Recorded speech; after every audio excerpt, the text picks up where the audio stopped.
Olá, esse é o 6º episódio da nossa série sobre agroecologia e saúde. Você é daquelas pessoas que quando sente alguma dor vai logo tomar um chazinho? Ou compra um remédio na farmácia mesmo? No Olho Clínico de hoje vamos falar sobre plantas medicinais e seus efeitos nos órgãos e sistemas do corpo humano. Então, fique com a gente!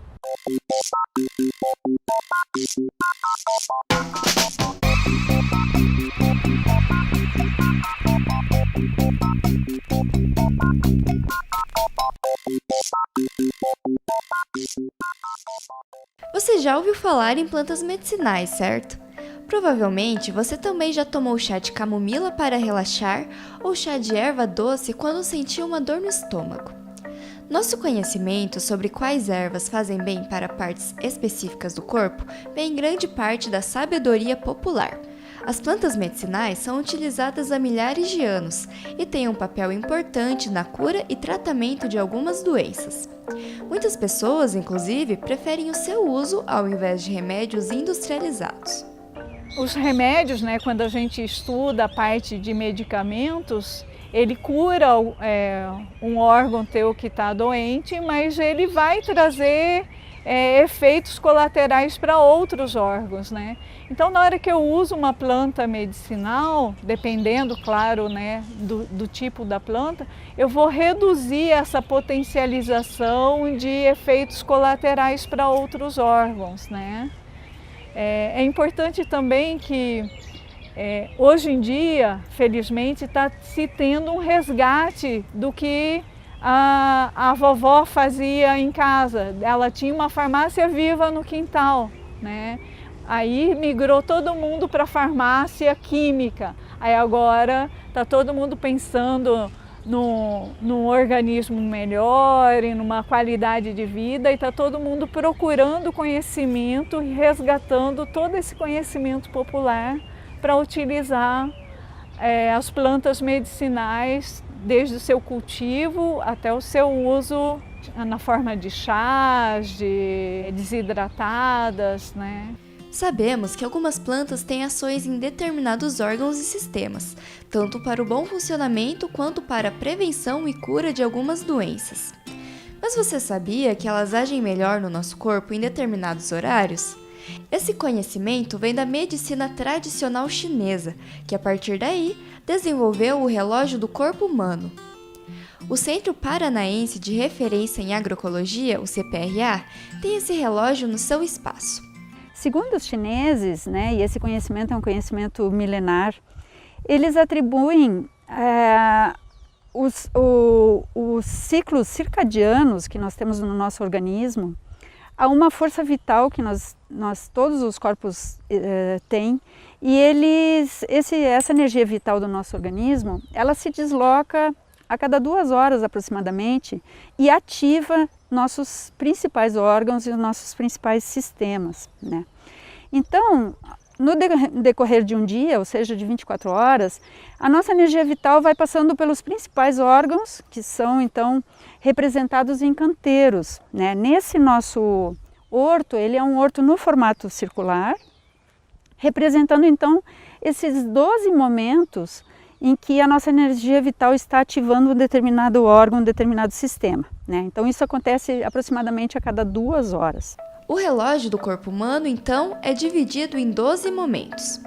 Da 1 às 3 da manhã é o melhor período de funcionamento do fígado. As plantas adequadas para o tratamento desse órgão são o boldo e o açafrão. Já das 3 até as 5 é o período do pulmão.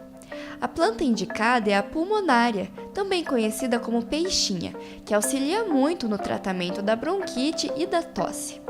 5 da manhã até as 7 é quando nossa energia vital está concentrada no intestino grosso. Plantas como a linhaça auxiliam na prisão de ventre, e o chá de algumas frutíferas ajuda nos problemas de diarreia infantil. Das 7 até as 9 é o melhor período para tratar de problemas no estômago. Espinheira santa, hortelã e manjericão são as plantas indicadas. Os órgãos do período das 9 até as 11 da manhã são o baço e o pâncreas, e a planta medicinal para os dois é a pariparoba, uma planta nativa do Brasil. De 11 da manhã até 13 horas é o período do coração, e o alecrim e a fáfia são indicados para ajudar no bombeamento de sangue para o corpo. De 13 até as 15 horas, nossa energia se concentra no intestino delgado, e a mil-folhas ou mil em rama auxilia nessa parte da digestão. 15 até 17 horas é o melhor período para tratar a bexiga. A cavalinha e a malva são indicadas para infecções urinárias. Das 17 até as 19 é o período dos rins. A pata de vaca auxilia no tratamento de cálculos nesse órgão. Entre 19 e 21 horas, a energia vital está concentrada no sistema circulatório. A arnica, muito conhecida na forma de géis e pomadas, é usada para aliviar dores e inflamações causadas pela má circulação do sangue. Das 21 até as 23 horas é o período do chamado tríplice aquecedor, que compreende os sistemas respiratório, digestivo e excretor. As plantas que ajudam no tratamento desses sistemas são a sálvia e a erva mate. E de 23 horas até 1 da madrugada é o período que a força vital se concentra na vesícula biliar. A bardana é indicada para o tratamento nesse órgão. O relógio do corpo humano também está presente na Universidade Federal do Paraná. O Horto Agroflorestal Sabores e Saberes é um projeto de extensão do curso de Engenharia Florestal. Um dos objetivos é trocar conhecimentos com a comunidade sobre o uso das plantas. Então, nesse projeto participam muitas pessoas fora da vivência acadêmica, né? Desde participação em cursos, em atividades de ajuda de cultivo, de troca de sementes, mudas, né? Então, o objetivo, o principal é fazer com que a comunidade se apodere também de tudo que a gente tem dentro da universidade e que use, né, da melhor forma possível. Que para as pessoas conhecerem, né, as plantas e também fazer com que elas utilizem no seu quintal, no seu apartamento, que cultive. Não é porque eu tenho pouco espaço, eu posso cultivar em um vaso, né? Então eu posso cultivar uma frutífera dentro de um vaso e ela consegue produzir.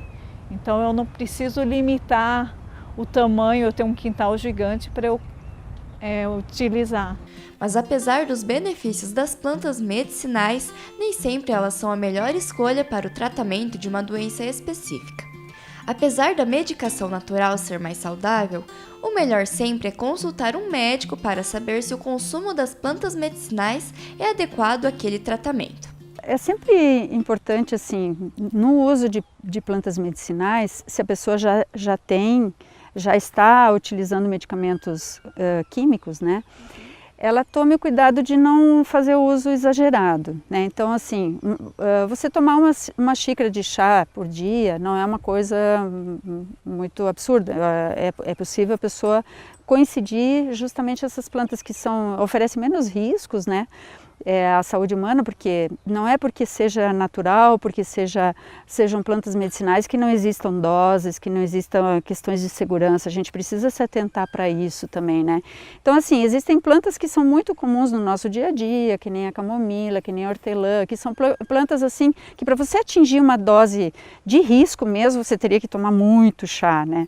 Muito. E a gente então sugere para que as pessoas tomem com precaução, pequenas quantidades, não tomar em exagero, né, para que isso não interfira também no tratamento que ela venha, porventura, estar fazendo. Grande parte das doenças podem ser tratadas por plantas, né, medicinais, mas isso quem vai realmente fazer é o médico.